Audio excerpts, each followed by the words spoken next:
TV का volume थोड़ा slow करूँ ना, शुभ जाग जाएगा। और मैं जरा नहाने जा रही हूँ, शुभ को देखना।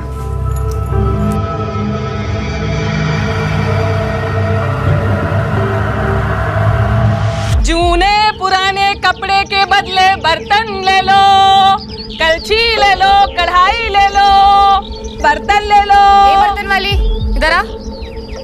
आई ना मेम साहब। और क्या क्या है तेरे पास? बहुत कुछ है मेम साहब, आप देख लो आपको क्या क्या चाहिए। दिखा।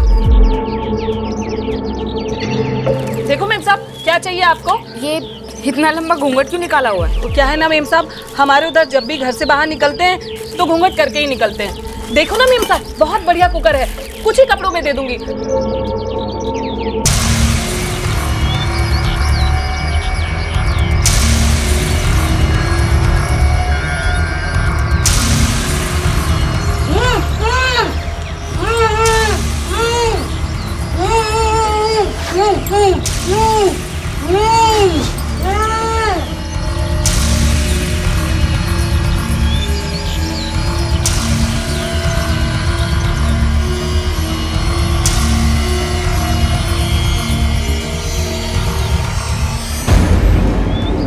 ये ले, कुछ कपड़े कम है, ठीक है, अगली बार ले जाना।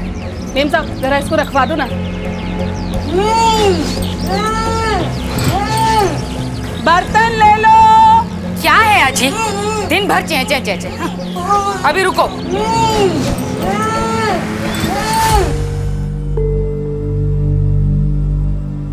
दीदी ये लो। अरे राजू कहाँ रह गया था? भूल गया था अजी को घुमाने लेके जाना है। अरे नहीं भूले नहीं थे। अरे दादी चलो, अरे पता है थोड़ी देरी हो गई आज। चलो आज हम आपको दुर्गा जी के मंदिर लेके जाएंगे। आई? हाँ शुभ उठा तो नहीं ना? नहीं अभी तक तो नहीं उठा।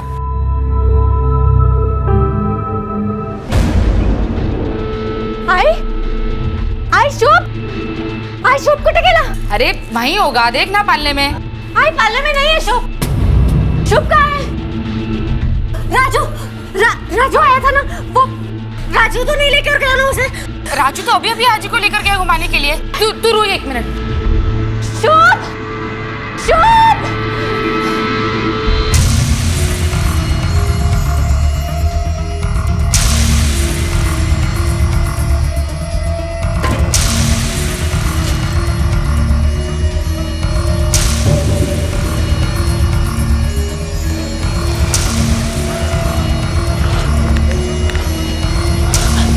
हेलो, हाँ मैंने बच्चा उठा लिया है।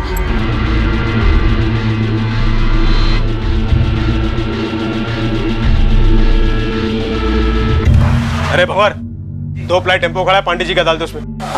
ए छोटू, वो पांडे जी का टेम्पो आया, उसमें 2 प्लाई डाल दे। अरे राम। हाँ बेटा बोलो। बाबा शुभ कुठे मिळत नाही। क्या? आप जल्दी से आ जाइए बाबा। हाँ मैं आ रहा हूँ बेटा। क्या हुआ? घर चलो जल्दी। आई शुभ। मिल जाएगा।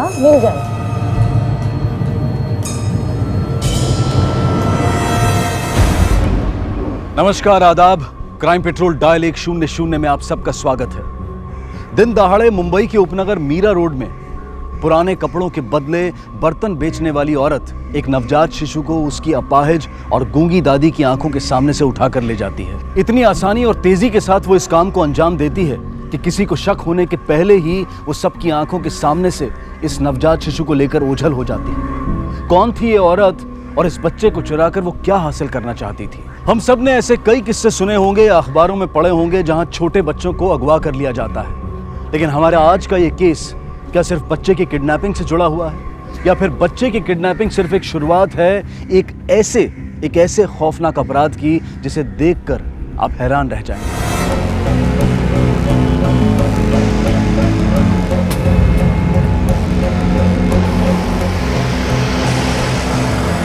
गणेश, मेरा ये सामान शीला मैडम क्या पहुंचा देगा?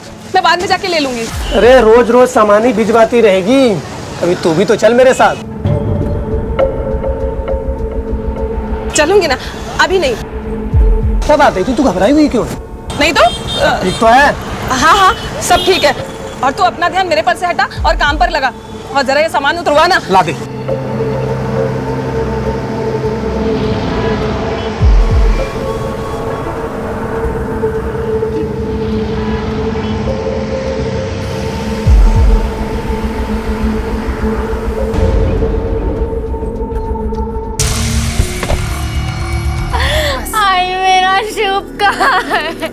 क्या हुआ बेटा, क्या हुआ?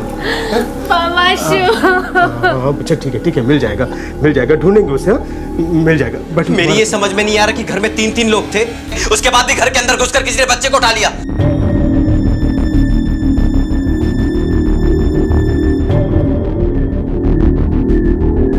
भांग पिए थे क्या सब लोग? पर साहब हम तो घर पर ही नहीं थे। घर में कोई आया था क्या? पड़ोसी या कोई और? नहीं, लेकिन हाँ एक बर्तन वाली आई थी। मैं उसे पुराने कपड़े देने के लिए अंदर गई, तब था शुभ पालने में, लेकिन जब बाहर आई तो मैंने ध्यान नहीं दिया। ऐसी राह चलती किसी भी औरत के सामने बच्चे को अकेला कैसे छोड़ सकती है? अगर वही बच्चों को उठाकर लेके गई है तो ऐसे लोगों को ढूंढना बहुत मुश्किल है।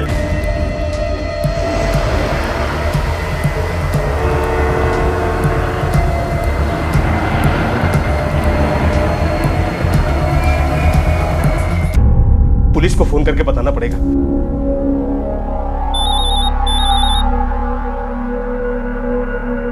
हेलो,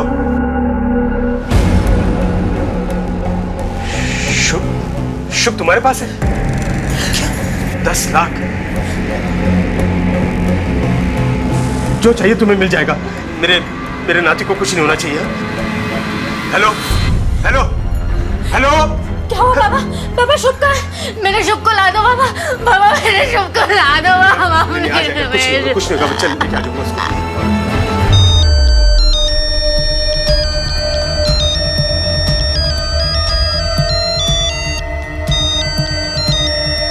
हाँ सेठ, अरे वो थोड़ा सामान ले जाना है विराट तक। किधर है तू? इधर एरिया में हूँ साहब, बस अभी 5 मिनट में पहुँच जाऊँगा। हाँ सर, 10 लाख रुपए मांगे उन्होंने और मेरे पति पैसे देने के लिए तैयार भी हो गए हैं। पुलिस को फोन लगाया आपने? मना किया था ना उन्होंने, फिर क्यों किया आपने फोन?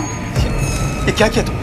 आपको क्या लगता है पैसे बचाने के लिए किया मैंने ये सब? जी नहीं, ये सब मैंने शुभ के लिए किया है। अगर पैसे लेकर भी उन्होंने शुभ को नहीं लौटाया तो? अगर मेरे बेटे को कुछ हुआ ना तो मैं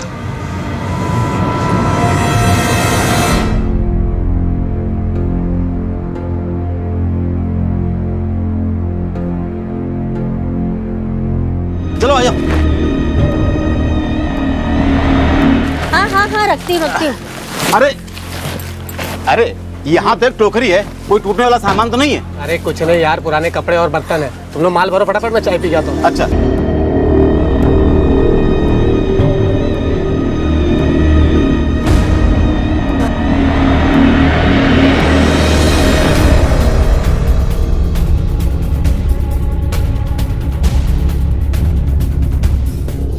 शाम वाल दे। इंस्पेक्टर साहब, मैं आपके सामने हाथ जोड़ती हूँ, आप प्लीज यहाँ से चले जाइए। हमें आपकी मदद की जरूरत नहीं है। आपकी मदद लेकर हम अपने बच्चे की जान खतरे में नहीं डाल सकते। साहब आप यहाँ से चले जाइए प्लीज। देखिए हम पे भरोसा रखिए। हमसे मदद लेकर आप अपने बच्चे की जान को खतरे में नहीं डाल रही हैं, बल्कि उसकी मदद कर रही हैं। अब टाइम खराब करे बिना ये बताइए कि आप लोगों को किसी पे शक है? जी हाँ, पुराने कपड़े लेकर एक बर्तन बेचने वाली आई थी, मुझे उस पर पूरा शक है।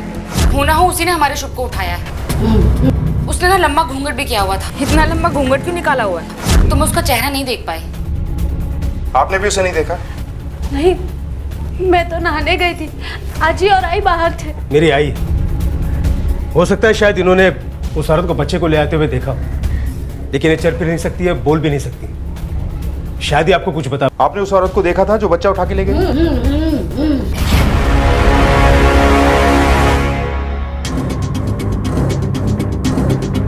श्याम जी, इस तरह इनके सामने उस औरत का बच्चा उठा के ले जाना इस बात की तरफ इशारा करता है कि वो जानती थी कि ये चिल्ला भी नहीं पाएंगी।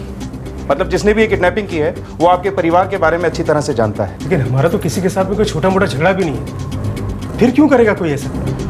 उसने फिरौती के लिए कॉल किया है, तो ये किडनैपिंग उसने पैसों के लिए की है, दुश्मनी के लिए नहीं। खैर, जिस नंबर से आप लोगों के पास फिरौती के लिए कॉल आया था, हम उसके बारे में पता लगाने की कोशिश कर रहे हैं। लेकिन इस दौरान अगर दोबारा आपके पास कॉल आता है तो हमें तुरंत बताइए। तांबे, हाँ सर। वायरलेस पे इन्फॉर्म करो कि अभी शांतिनगर मीरा रोड से 3 महीने के एक बच्चे को किडनैप किया गया है। आस पड़ोस के लोगों से पूछताछ करो।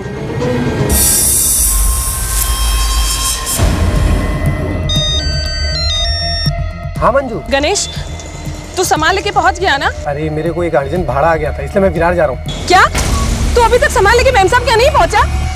तो तेरे को कितना टाइम लगेगा? 1-1.5 घंटे में आ जाऊंगा। क्या 1-1.5 घंटा? चल मैं बाद में बात करता हूँ, बहुत काम है मेरे को, बाय। गणेश गणेश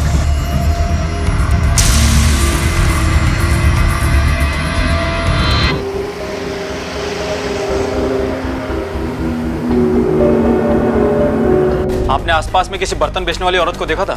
वो बघितलं होतं साहेब, लेकिन चेहरे पे घूंघट था ना।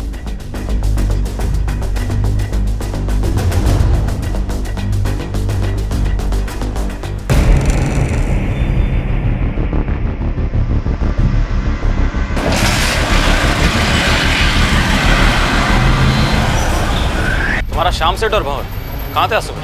यहीं पर थे साहब, काम कर रहे थे।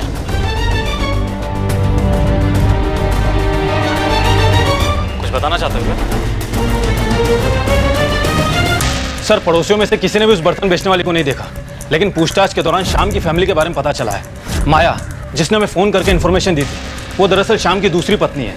करीब 15 साल पहले किसी बीमारी के चलते हुए श्याम की पहली पत्नी की मौत हो गई। श्याम ने दूसरी शादी माया से की थी, शशि पहली पत्नी से। उसका हस्बैंड भंवर श्याम की सनमाइका और प्लाईवुड की शॉप पर नौकर था। करीब 1 साल पहले ही श्याम ने अपनी बेटी शशि की शादी भंवर से करवाई। अपनी ही दुकान के नौकर से अपनी बेटी की शादी करवाना कुछ अजीब नहीं लगा? इसकी एक वजह थी सर। दरअसल शादी से पहले शशि की कुछ आपत्तिजनक फोटोग्राफ्स वायरल हो गए थे, जिससे उसकी काफ़ी बदनामी भी हुई थी और कहीं भी उसका कोई रिश्ता नहीं हो पा रहा था। पड़ोसियों का कहना है कि इसीलिए श्याम ने अपनी बेटी की शादी भंवर से करवाई। इंटरेस्टिंग, काफ़ी इंटरेस्टिंग स्टोरीज हैं इस फैमिली की।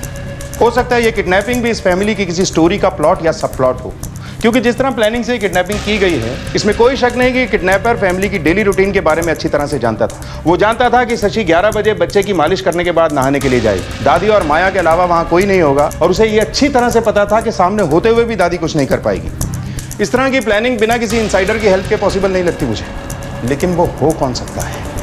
जिस वालदे परिवार से ये बच्चा शुभ किडनैप हुआ था, उस परिवार के सदस्यों का बैकग्राउंड सामान्य नहीं था।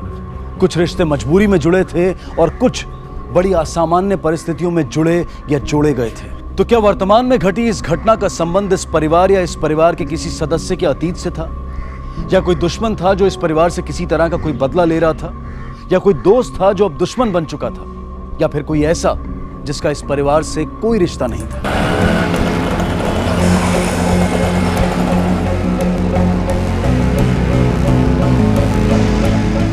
हेलो, हाँ गणेश, तू उधर ही रुक, मैं अपना सामान लेने आ रही हूँ। कि तुझे जिधर जाना उधर जा।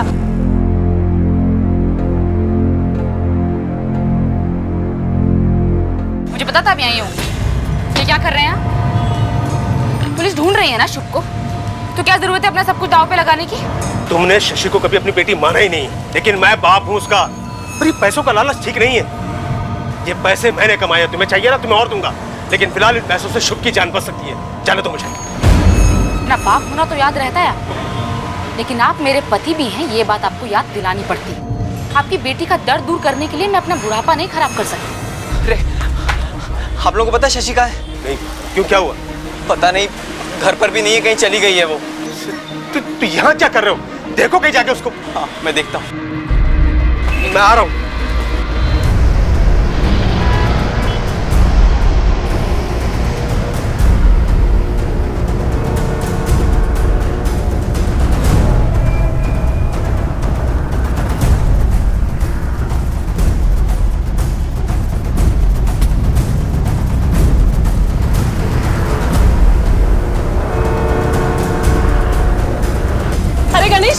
मेरी टोकरी किधर है? इधर, ये रही ना तेरी टोकरी।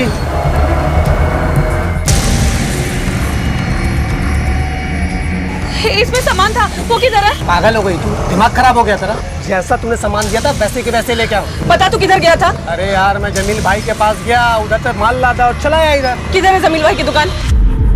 देखो सेठ, जितना हो सक रहा है उतना हम कर रहे हैं, हम 2 ही लोग हैं। अरे सुनो, तुम दोनों गणेश को जानते हो क्या?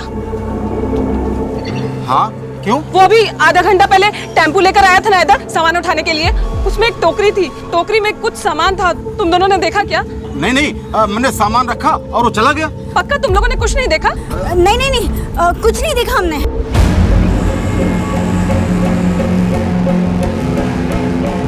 इन सवालों का जवाब मिलने में जहां अभी थोड़ा वक्त था, वहीं जिस बर्तन बेचने वाली महिला मंजू ने उस बच्चे को किडनैप किया था, वो भी उस बच्चे को खो चुकी थी। एक तरफ पुलिस मंजू की तलाश कर रही थी और दूसरी तरफ मंजू उस बच्चे को ढूंढ रही थी।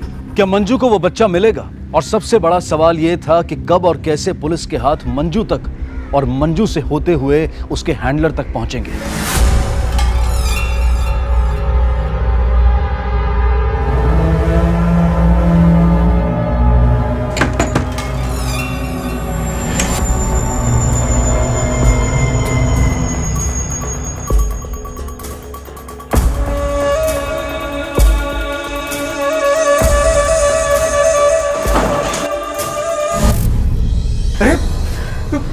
कहाँ चली गई थी बेटा? हम लोगों की तो जान निकल गई यहाँ पे। क्या हुआ? अपने बच्चे को ढूंढने गई थी बाबा। सिर्फ मेरा ही दूध पीता है, भूखा होगा वो। नहीं मिला। घबरा मत, मैं ढूंढ के लाऊंगा उसे। चल अंदर चल।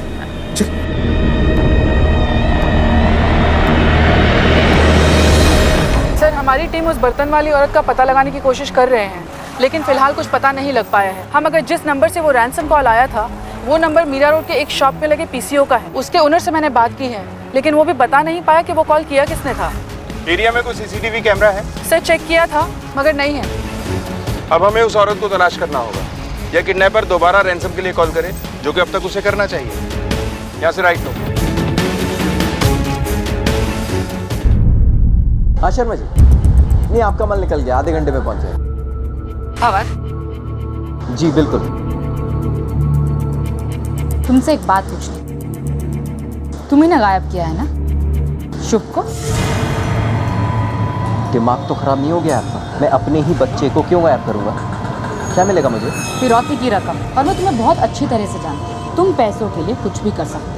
अच्छा, अगर आपको ऐसा लगता है ना तो पुलिस को जाकर सब कुछ बता दीजिए, असलियत खुद ब खुद सामने आ जाएगी।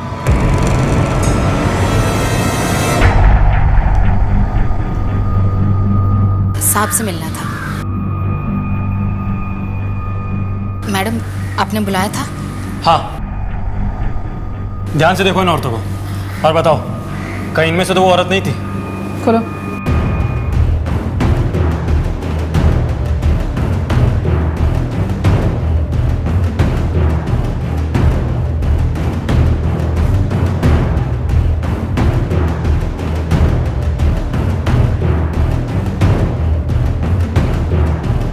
सर, अगर वो इनमें से है भी तो भी मैं उसको नहीं पहचान सकती। मैंने आपको बताया था ना कि उसने लंबा घूंघट किया हुआ था।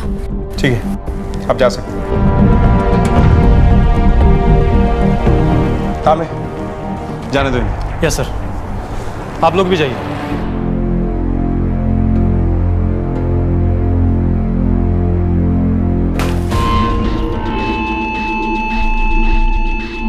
क्या हुआ बाबा? अरे बताओ ना क्या लिखा है, मुझे दिखाइए। मैं पुलिस को फोन करती हूँ। हाय, उन्होंने चिट्ठी भेजी है ना। आई वो लोग मेरे शुभ को लौटा रहे हैं ना। हाँ? ऐसा कुछ नहीं करोगी समझी, और अगर ऐसा कुछ किया ना तो मेरा मरा मुंह देखोगी। तो मैंने अपनी बच्ची से वादा किया कि उसके बच्ची को वापस लेकर आऊंगा। मैं लेने जा रहा हूँ उसे। 10 लाख रुपए देना है ना, दे के आऊंगा उसे। क्या हुआ क्या? कुछ नहीं, ये बच्चे को लेने जा रहा हूँ। तो मैं भी चलता हूँ। नहीं, उन्होंने मुझे अकेले बुलाया। मैं संभाल लूंगा उसे। लेकिन कुछ अजीब नहीं लगता तांबे? इतना वक्त गुजर चुका है लेकिन शाम या उसके परिवार में से किसी को भी रैंसम के लिए दोबारा कॉल नहीं आया, जबकि अब तक आ जाना चाहिए था। अजीब बात तो है सर। कुछ गड़बड़ जरूर है। कैसी गड़बड़ सर?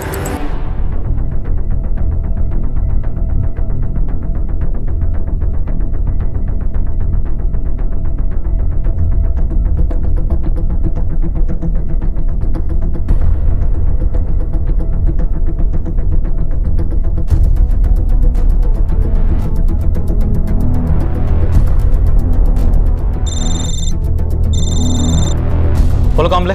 हाँ सर, शाम अभी निकला है और उसके पीछे भंवर भी निकला है। ठीक है, तुम पीछा करो उसका। हेलो। हाँ, नहीं मिल रहा तो मैं क्या करूं? इसने जानबूझ के तो नहीं किया ना, लेकिन मुझे शक है कि उस भंगार की दुकान में जो औरत है ना, बच्चा उसी के पास होगा। हाँ ठीक है। मंजू को अब तक बच्चा नहीं मिला था, लेकिन बच्चे के परिवार को बच्चे को लौटाने के बदले फिरौती की मांग की जा चुकी थी।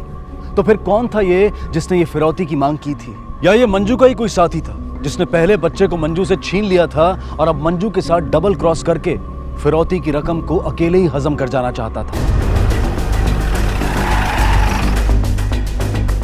सर, शाम का पीछा करते करते मैं यहाँ तक पहुँचा था। न जाने शाम यहाँ से कहाँ गायब हो गया। और भंवर? सर, शाम ने भंवर को पिछले नाके से ही वापस भेज दिया। शाम दोनों तरफ आबादी बहुत ज्यादा है, हो सकता है इस तरफ सुनसान रास्ते पे गया हो। चलो। Yes sir.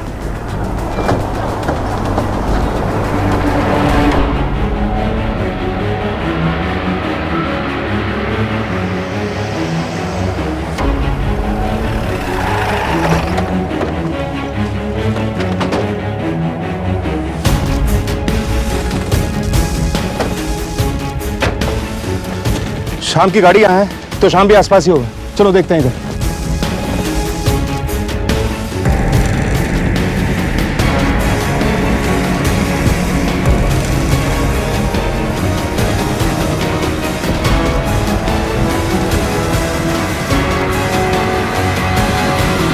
मर चुके, आसपास चेक करो कुछ मिलता है क्या?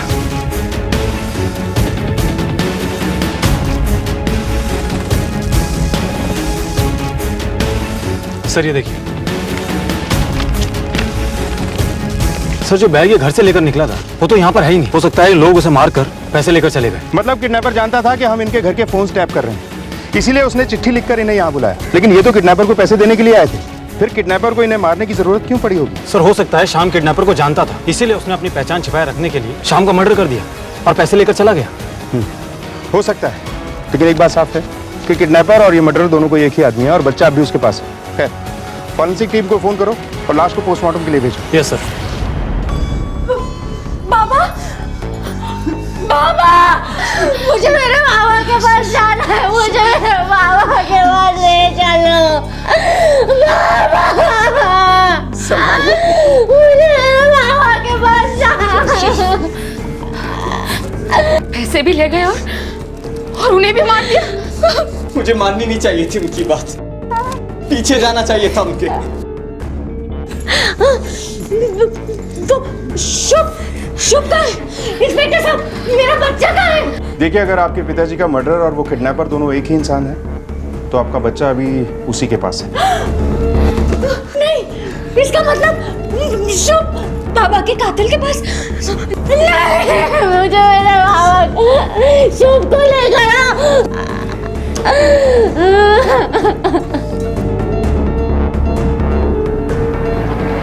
एक नवजात शिशु के अपहरण से शुरू हुआ यह केस अब उसके नाना श्याम वाल्दे के खून में तब्दील हो चुका था। क्या इन दोनों घटनाओं के बीच में कोई कनेक्शन था, या फिर ये दोनों अपराध दो अलग अलग लोगों द्वारा या फिर दो अलग अलग गिरोह द्वारा किए गए थे? एक के बाद एक हुई इन दो घटनाओं ने पुलिस और पूरे परिवार को झकझोर कर रख दिया था। ना तो अब तक बच्चे का कुछ पता चला था और ना ही श्याम का। सवाल थे कि खत्म होने का नाम नहीं ले रहे थे और जवाबों का दूर दूर तक पता नहीं था। पहले ये केस सिर्फ किडनैपिंग का था, अब मर्डर का भी है। एक ही फैमिली में बारी बारी से दो क्राइम, ये महज एक इत्तेफाक नहीं हो सकता। सर हो सकता है कि बच्चे किडनैपिंग सिर्फ एक दिखावा हो, मुजरिम का मकसद सिर्फ शाम को मारने का हो। तांबे, अगर ऐसा होता तो ऐसा करने के कई और रास्ते भी थे। मतलब शाम को बहाने से कहीं बुलाया भी जा सकता था। खास बात है मोटिव। बच्चे की किडनैपिंग में मोटिव है पैसा, शाम के मर्डर में मोटिव क्या हो सकता है? ऐसा कौन है जिसे शाम की मौत से फायदा पहुंचता? सर इस घर में सबसे ज्यादा फायदा भंवर को मिलने वाला था, इकलौता जवाई है। शाम का जो कुछ भी था वो सब कुछ भंवर को ही मिलता। न जाने मुझे ऐसा क्यों लगता है कि इन दोनों ही मामलों का ट्रिगर कहीं और है जिसे हम ढूंढ नहीं पा रहे। कोई कहानी है जो इन दोनों ही कहानियों को आपस में जोड़ती। अभी अभी जो हमने घर में देखा, माया को अपने पति से ज्यादा पैसे की फिक्र थी और शशि को अपनी बच्ची की। और एक और खास बात जो मैंने नोटिस की, माया अपनी बेटी और दामाद को करीब देखकर कुछ परेशान सी लगी। हाँ सर, ये बात तो मैंने भी नोटिस की थी। इस पूरी फैमिली की कंप्लीट कुंडली निकालो, तभी पता चलेगा कि इसमें रहने वालों के सितारे गर्दिश में क्यों हैं। और वो नौकर राजू, वो काफी पुराना है इस घर में, उसे भी काफी कुछ पता होगा, उससे भी पूछताछ करो। Yes sir.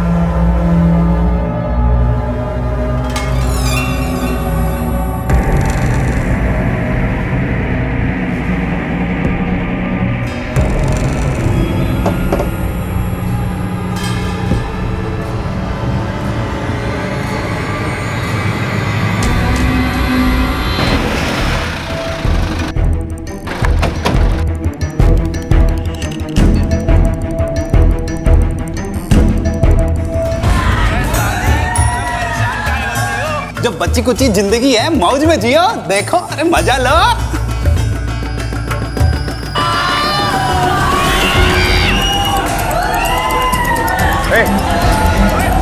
घर पे झूठ बोलता है कि माता जी का मन बहलाने जा रहा हूँ। चल, कैसे मन बहलाता है? चल, तेरा हम बहलाते हैं।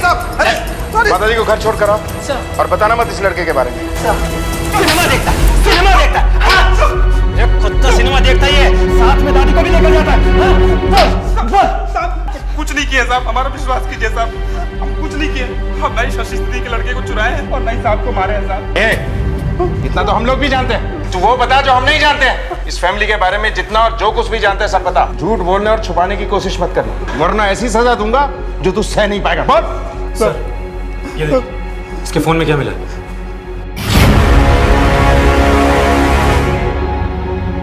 ये फोटो कहाँ से आया तेरे पास? साहब वैसे ही जैसे सबके मोबाइल में आया था वैसे ही हमारे पास भी आया साहब। दरअसल शादी से पहले शशि की कुछ आपत्तिजनक फोटोग्राफ वायरल हो गए थे, जिससे उसकी काफी बदनामी भी हुई थी। बस एक गलती हो गई, हम इसको डिलीट नहीं किए, बाकी और कोनो गलती नहीं किया है साहब। आप भंवर के साथ तुम्हारा अफेयर चल रहा था, जिसके चलते तुमने पहले बच्चे की किडनैपिंग का नाटक रचा, उसके बाद अपने पति श्याम का मर्डर करवा दिया। यही सच है ना? ये कैसा घिनौना इल्जाम लगा रहे हैं आप मुझ पर? अबे नाटक बंद करो और चुपचाप अपना जुर्म कबूल कर लो, इसी में तुम्हारी भलाई है। राजू ने हमें सब कुछ बता दिया है। हाँ, ये सच है कि मेरा और भंवर का अफेयर था, लेकिन शशि के प्रेग्नेंट होने के बाद भंवर ने मुझसे दूरी बना ली थी। पहले मुझे लगता था कि वो खुद ब खुद मेरे पास आ जाएगा, लेकिन भंवर बिल्कुल बदल चुका था। माया के साथ वो रिश्ता रखना मेरी सबसे बड़ी गलती थी सर, और शशि से शादी के बाद मुझे अपनी उस गलती का एहसास हो चुका था, और जब वो माँ बनी तब तक मैं फैसला कर चुका था कि अपनी इस गलती को और नहीं बढ़ाऊंगा। इसलिए मैंने माया से दूरी बना ली। राजू के मोबाइल से हमें ये फोटो मिली है। ये जो लड़का है शशि के साथ फोटो में, जानते हो उसे? शर्ट उतारो। जी? अरे तेरे कान खराब है क्या? शर्ट उतार। पर शर्ट उतारो।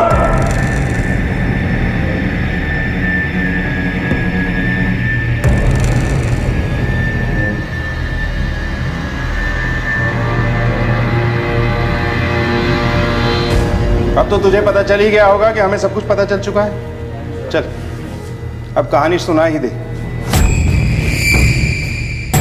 इन फोटोओं के बाहर आने के बाद कोई लड़का इसका हाथ थामना तो दूर, इसकी शक्ल भी नहीं देखेगा। और फिर मैं हीरो की तरह आगे बढ़कर इसकी मांग भर दूंगा और बन जाऊंगा श्याम सेठ का घर जमाई। और उसके बाद हमें मिलने से इसका बाप भी नहीं रोक सकता। वो जो कहती मैं वैसा करता, और ये गलती भी मैंने उसके ही कहने पर की थी, लेकिन इसका बहुत बड़ा बोझ था मेरे सीने पर, जो आज मैंने उतार दिया शशि को सब कुछ सच बताकर।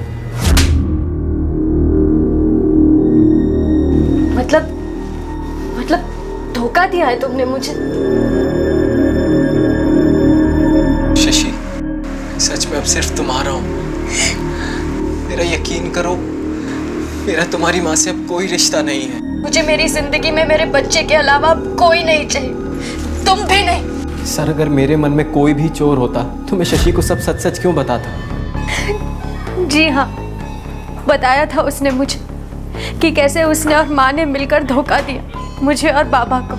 पर यकीन मानिए मेरा, अब इन सारी बातों का मेरे लिए कोई मतलब नहीं है। मुझे मतलब है तो सिर्फ मेरे बच्चे से। मैं हाथ जोड़ती हूँ आपके, मुझे मेरा बच्चा ला दीजिए। एक ही फैमिली के दो लोग जुर्म का शिकार हुए, एक 3 महीने का बच्चा जिसे किडनैप किया गया और एक 55 साल का आदमी जिसका मर्डर हुआ। मुझे इस बात के बहुत ज्यादा चांसेस लगते हैं कि ये दोनों ही जुर्म किसी एक ही आदमी ने किए या करवाए। ऐसा भी हो सकता है इसमें 2 लोग शामिल हों। ये जो भी है या हैं, इनका इस फैमिली से कोई ना कोई कनेक्शन जरूर है। लेकिन जिस सवाल पर आकर हमारी गाड़ी रुक जाती है वो ये है कि कौन और क्यों। 15 को बच्चा किडनैप होता है और ठीक एक दिन बाद 16 की शाम को श्याम का मर्डर हो जाता है, और इस पूरी घटना के दौरान हमारी नजर इस फैमिली पर थी। यानी ये तो तय है कि इस पूरे मामले में फैमिली में से अगर कोई बंदा इन्वॉल्व है तो उसने ये सब किया नहीं होगा, बल्कि किसी से करवाया है। सर, मुझे तो इस भंवर पर शक है, लेकिन पूरी फैमिली के कॉल रिकॉर्ड्स चेक करने पर भी इसके कॉल रिकॉर्ड्स में से कुछ नहीं मिला हमें। ये भंवर बहुत ही शातिर किस्म का आदमी है। अगर इस सब में ये इन्वॉल्व है तो हो सकता है इसने अपना रेगुलर नंबर यूज ना करके कोई और नंबर यूज किया हो सकता है सर।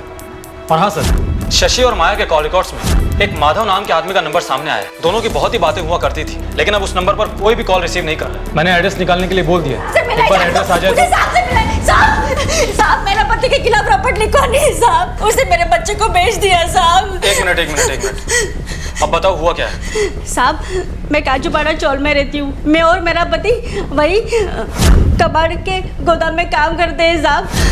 थोड़े दिन पहले टेम्पो में से हमें बच्चा मिला था साहब। सेठ को फोन करता हूँ। नहीं किसी को कुछ बताने की जरूरत नहीं है। टेम्पो में से बच्चा कब मिला था और कितना बड़ा था ये बच्चा? तारीख तो याद नहीं है साहब, लेकिन कई दिन पहले मिला था। इतना छोटा था साहब, इतना छोटा। वो टेम्पो में से बर्तन और कपड़े में लिपटा हुआ था साहब। हमको कोई बच्चा नहीं ना साहब, तो मेरे को लगा भगवान के आशीर्वाद से मुझे बच्चा मिल गया साहब। लेकिन मेरे पति ने उसे एक औरत को 10,000 रुपए में बेच दिया साहब। ये जो आफत लेके आई है ना, सच से लाई है, रोता ही जा रहा है। मेरा बच्चा ला दो साहब। पुराने कपड़े और बर्तन, तांबे, हो ना हो ये बच्चा शशि का ही हो सकता है। इस मजदूर महिला के अचानक यूं सामने आ जाने से पुलिस को एक ठोस क्लू मिल गया था, जिसके सहारे वो उस बच्चे की पहली किडनैपर मंजू तक पहुंच सकती थी। लेकिन अगर इस औरत की कहानी सच्ची थी और जिस बच्चे की वो बात कर रही थी वो शशि का बच्चा था, तो इसका मतलब ये था कि मंजू से होते हुए इस मजदूर औरत और इसके पति तक पहुंचा वो बच्चा अब किसी तीसरे के पास पहुंच चुका था।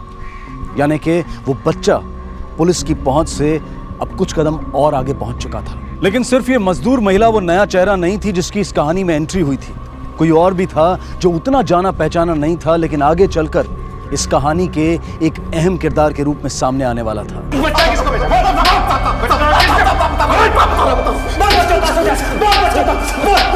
बोल बच्चा कहाँ से उठाया? मुझे नहीं मालूम कौन सा बच्चा साहब वो भंगार वाली मंजू को बेचा साहब। हाँ साहब, वो टोकरी मंजू का ही था, पर मुझे नहीं मालूम उसमें बच्चा था साहब। सच कह रहा साहब, मुझे नहीं मालूम था उसमें बच्चा था। उस दिन मीरा रोड के शांतिनगर के बाहर वो टोकरी उसने मेरे टेम्पो में रखा था और बोला शीला मैडम को जाकर दे दो, मैं उधर से ले लूंगी। ये शीला मैडम कौन है? साहब उनका बर्तन और जूने कपड़े का कारोबार है। मंजू जैसी बहुत सारी औरतें उनके लिए काम करती है। उस दिन जब मैं निकला वहाँ से तो मुझे गोदाम से फोन आ गया एक अर्जेंट डिलीवरी के लिए, तो मैं वहाँ चला गया। और ये बात जब मैंने मंजू को बताई, बहुत परेशान हो गई थी साहब। उसने मुझे बहुत कॉल की, तो मैंने बोला उसको मुझे बहुत देर लगेगी आने में। वो खुद जाके टोकरी ले आई थी साहब। ये मंजू कहाँ मिलेगी?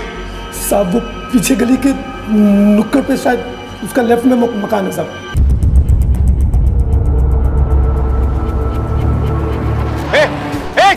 अंदर चेक करो। सर रुक। चल चल। ये वही बच्चा ना जिसे तुमने शांति पार्क से उठाया था? जी सर। चल। छोड़ो।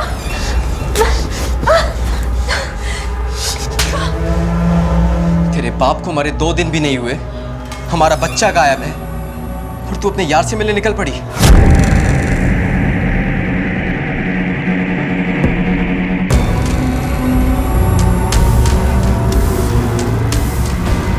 कौन था वो? यार नहीं था वो, मेरा भाई था। भाई? हाँ, मेरी सौतेली माँ का बेटा माधव। शशि तुम 5 मिनट रुको, मैं अभी आई।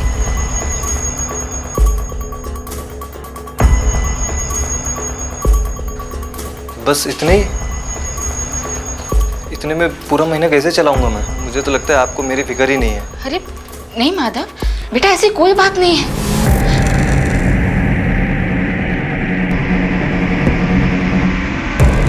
शशि, माँ से कभी मुझे अपनापन नहीं मिला, लेकिन माधव उसने मुझे कभी भाई की कमी महसूस नहीं होने दी और उसकी परेशानी मैं नहीं देख पाई। और माधव, मेरे पास इतने पैसे नहीं हैं। तुम्हारा अपना कोई काम करना भी तो जरूरी है। माँ के पैसों से जिंदगी तो नहीं चल सकती ना माधव। ठीक है, अब मेरे पास एक ही रास्ता बचा है, या तो मैं कोई बैंक लूट लूं या मैं कहीं चोरी कर लूं। अब तू ही बता मैं क्या करूं? तब शशि ने मुझसे वो बात कही जिसके बारे में मैं सोच भी नहीं सकता सर। उसने मुझसे कहा कि मैं उसके बेटे का किडनैप कर लूं और उसके पापा को पैसे के लिए बोलूं। वो देने के लिए मना नहीं करेंगे सर। पहले तो मैंने मना किया, लेकिन बाद में उसकी जिद और अपनी हालत देखकर मैंने हाँ बोल दिया। फिर मंजू की मदद से तुमने उस बच्चे को किडनैप कर लिया। मैं माधव को पसंद करती थी साहब, इसीलिए उसे मना नहीं कर पाई। उससे बहुत बड़ी गलती हो गई साहब। फिर वो हो गया सर जिसकी कभी उम्मीद भी नहीं की थी मैंने। सर शुभ मुझ तक पहुंचने से पहले ही गायब हो गया था सर। तू पागल हो गई है क्या? क्या बोल रही है? अरे ना तो मैंने तेरे बाबा को मारा है और ना ही फिरौती की चिट्ठी मैंने भेजी थी। अरे जब बच्चा था ही नहीं मेरे पास तो मैं फिरौती किससे मांगता? शुभ कहाँ है मेरा? शुभ मंजू के पास है और मैं उसे ही लेने जा रहा था।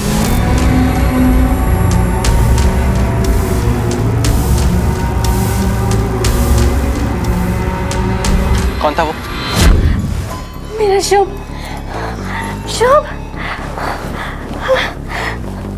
मेरा बच्चा। हाजी माझा शुभ। आपका भाई भी आपको बहुत याद कर रहा है। उसने बताया कि कितना गहरा संबंध था भाई बहन के बीच में और क्या क्या किया है आपने अपने भाई के लिए। माधव ने आपको जो कुछ भी बताया सब सच है। शुभ की किडनैपिंग उसने मेरे ही कहने पर की थी। और आपके पिताजी का मर्डर? उसके बारे में मुझे कुछ नहीं पता है सर। सर मेरा यकीन कीजिए।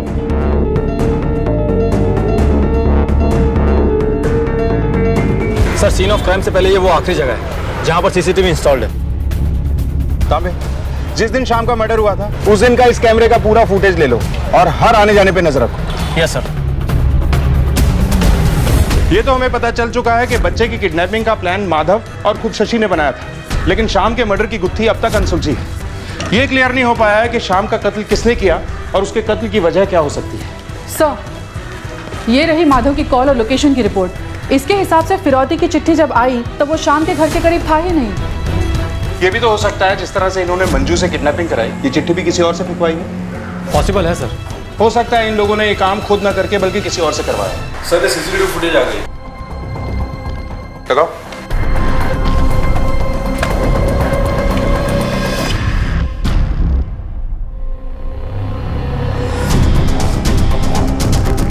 सर इसका मतलब भंवर जो भी कह रहा है वो सच है।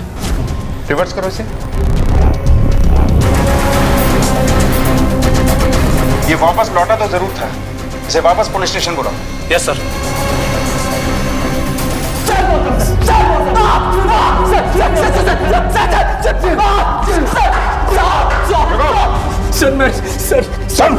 सर, तेरी सच्चाई हमारी आंखों के सामने है और उसका सबूत हमारे हाथों में। तूने जब श्यामलाल का खून किया तो उसके खून से तेरी शर्ट भीग गई थी, इसलिए तूने वो शर्ट उतार कर फेंक दी और वहीं कहीं से टी शर्ट खरीद के पहन ली। इसलिए जब तू गया था तो शर्ट में था, लेकिन जब लौटा तो टी शर्ट में।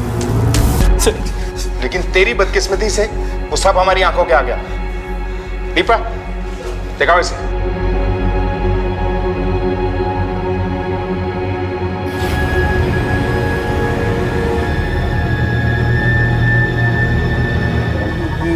नहीं सर, मेरा मतलब हाँ सर, आप ठीक बोल रहे हैं कि मैंने शर्ट बदली थी, लेकिन उस पे खून के दाग नहीं थे। वो मैं कीचड़ में गिर गया था ना, इसलिए बदली थी सर मैंने।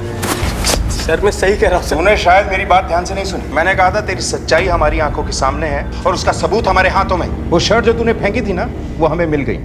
उस पर लगे खून की हमने जांच करवाई। वो खून शाम का है।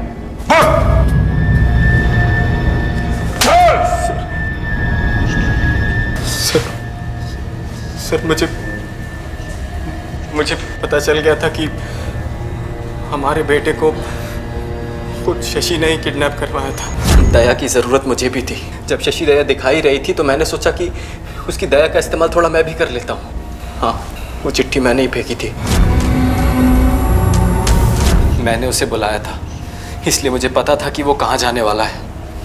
मैंने उसका पीछा करना शुरू किया, लेकिन उसने मुझे आधे रास्ते में ही देख लिया और मुझे वापस भेजना चाहा, लेकिन मैं नहीं माना। उसके जाने के थोड़ी देर बाद मैंने फिर उसका पीछा करना शुरू किया।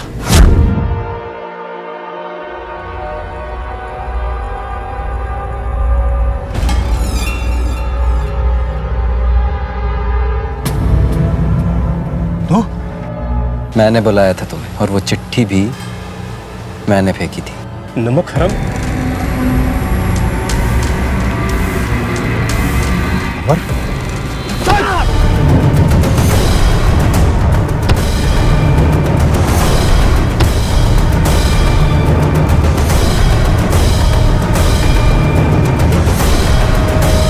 थक गया था मैं। कहने को तो मैं श्याम सेठ का दामाद बन गया था, लेकिन था तो मैं उनका नौकर ही ना। जब तक वो जिंदा रहता मैं दुकान का सेठ नहीं बन सकता था, और मुझे कुछ भी करके सेठ बनना था, भंवर सेठ। जितना चालाक और समझदार तू खुद को समझता है ना, उतना है नहीं। तेरी वो शर्ट हमें नहीं मिली थी, लेकिन तेरी नीयत हमें पता चल गई थी, इसलिए हमने झूठ बोला और तू उसमें फंस गया। कुछ ऐसे इंसान होते हैं जो अपनी गलतियों से सबक लेते हैं, और कुछ ऐसे होते हैं जिनकी गलतियों से दूसरे सबक लेते हैं। दूसरे की लाश के ऊपर चढ़कर बड़ा बनने की कोशिश तुझसे पहले भी कई लोगों ने की, लेकिन वो कानून की गिरफ्त से बच नहीं पाए। अगर तूने उनकी गलतियों से सीखा होता तो आज तेरा ये अंजाम नहीं होता। मैं उम्मीद करूंगा कि कम से कम तेरी गलतियों से तो दूसरे सबक लें।